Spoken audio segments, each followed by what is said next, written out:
Oh, hi. Welcome to I Know a Guy Bicycles, hanging out with the Guy series. Hi, I'm Justin, the Guy.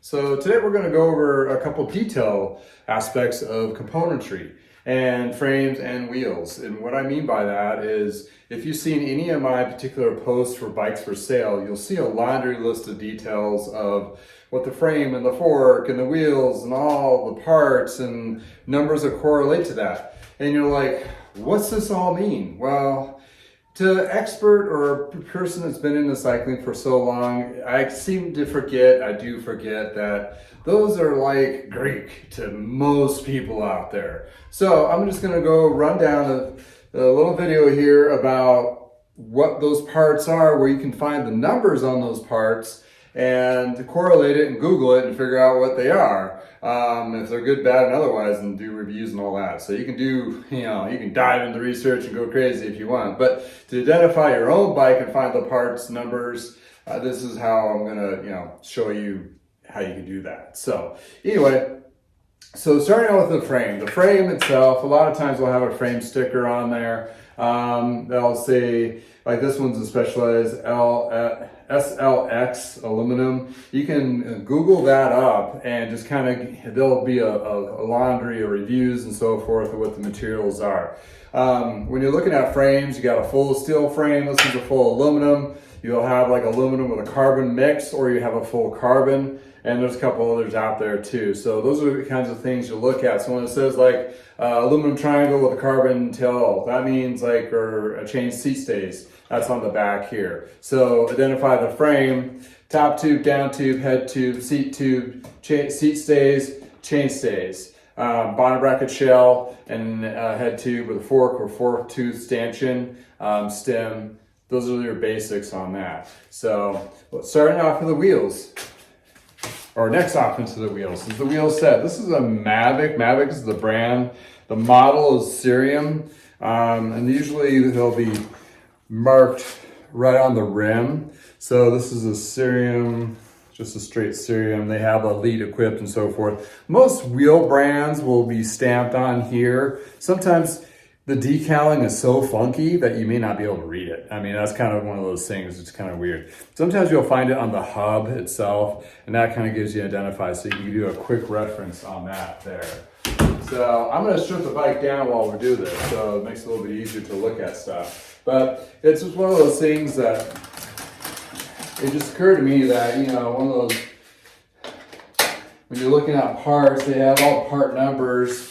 When you being a service manager, you order these things all the time. That's what you already know what they are. So I'm going to pull off the cassette here. The cassette itself has numbers too, and the Shimano ones are a little more easier to identify. It'll start with a CS dash, and there'll be a set of numbers to them. Where to find those guys? Usually it's on this lock ring. And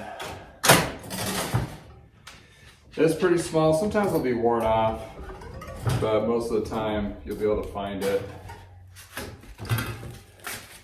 And it's usually on this lock ring on here. So this one's, I'll get my readers. It's a CS 6600. With 6600s or the Ultegra group line, it won't say Ultegra on there, or 6500, that'll be Ultegra. That means it's a 9-speed. 66 would be or 67 will be a 10-speed. So you can just look up that CS number, and it'll tell you what speed it is, that kind of thing. And the chains, believe it or not, have their numbers too. And I'm just trying to find the push pin so I can replace it with a quick link if it's still good. But anywho,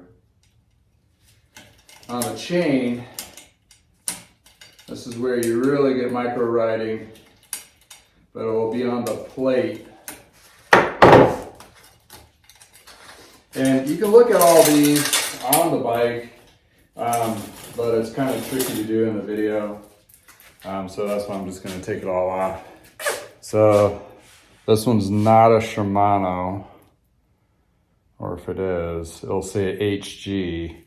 But it'll have like numbers on this outer plate here. And sometimes you gotta get some magnifying glass and some readers to see what those are. But that's where they're stamped on those. Next up would be, let's do the easier one up front, is the brake. Both the brakes, front and rear, will be stamped individually. Both front and brake have a different length of threads. So the front one is usually a little bit longer, and the number here on Shimano will be a BR, and this is BR 6500. Usually the one that starts with the 6000 series is Ultegra, 5000 series is 105, 7000 is Dura-Ace, which is top of the line. So this is the second step down. I'm going to do the rear one real quick. So you can see most of the time on most bikes, the rear one will be a little short, stubby thing. Same thing will be stamped right there, and BR for brake on that guy. And next on the list will be the rear derailleur. The rear derailleur is a little harder to see because it's kind of hidden underneath. So you'll usually see the derailleur like this. So underneath, you'll see it stamped underneath here. So this is a 6500, and this would be RD 6500 rear derailleur. Nice of the Shimano to do that for us, considered that it's not Japanese. For being a Japanese company. It's always been that way, so I don't know if it was deliberate. No, obviously I think it was deliberate. The front derailleur, this guy is going to be on the inside plate, and that's going to be a FD 6500, and that's front derailleur. Now, Ultegra is 6500 series. Also, note that if this has a band clamp, these usually have a number in here correlating to what size it is. This one's a 31.8, which is pretty standard, but there's like 3 different major sizes of band clamps. Sometimes you'll have a band clamp that has a mount for a braze-on mount, so that kind of thing. But this one's integrated, so it's one clamp for one derailleur. The pros and cons of those, really not much. Kind of thing. So the the crank set. The crank set is on the inside of the arm, and depending on what brand the crank set is, they may not have a model number, so you have to go on the outside of the name, like FSA, full speed ahead, brand, you just go by the name, but they all will have their size marked on there. Which is pretty important because smaller bikes will have smaller crank arms. And you probably can't see me because I'm out of picture. There we go. So main 3 sizes is 170 for small frames, for small rotation. Those are usually like on your 48 to 50 to 52, 54s to 56, or 172.5, which is this one here. And then there's 175, which is like sometimes 65 centimeters, but 58s on up. Then they make a one really small, shorter one, which is 165 or 160. Yeah, it's 165 for really small frames. So for Shimano, they have FC, and this one's FC R700. So that's the R700 model. Sometimes it will be, the left crank arm will be marked with a couple different numbers, like 6500, 6503, and a 6510. Well, that means the left crank arm can go to many of the right crank arms.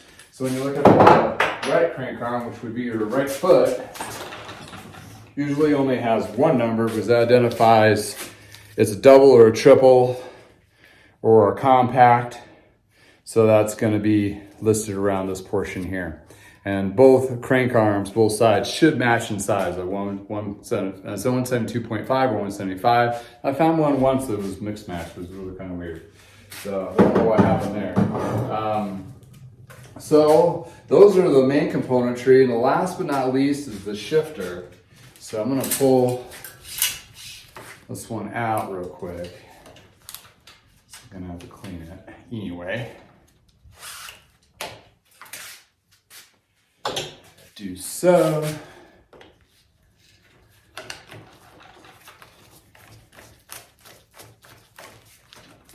Pull this guy off. So these are hidden, the part numbers on these guys. And you roll the hood up, like so. And it'll be on both sides. And it'll be ST, and this is going to be STS or ST6510 model. As you know, 6000 series again is Ultegra. This is a 9-speed system, and with the 9-speed systems with the 105 and the Ultegra for this vintage, the front shifter does either a double or triple, so it'll do both. But from this point on, about 2005, 2006 on up, then they're identified. One left shifter is going to be a 2-speed or a 3-speed. And that'll be identified with a number. Usually it's a 2-speed, it's like could be 6600 even. If it's 6510 or 6610, not a complete even, you know, with a 10 in there or 3, that means that most likely it's a triple. So that's how these guys are identified as. And you notice like the top caps here, this one's broken off.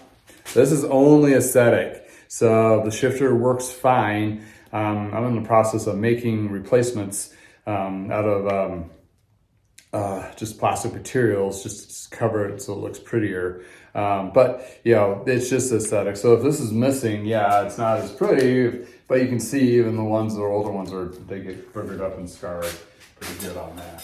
So that's the componentry group numbers. And the last thing I probably want to go over is what stem length is and what bar width is.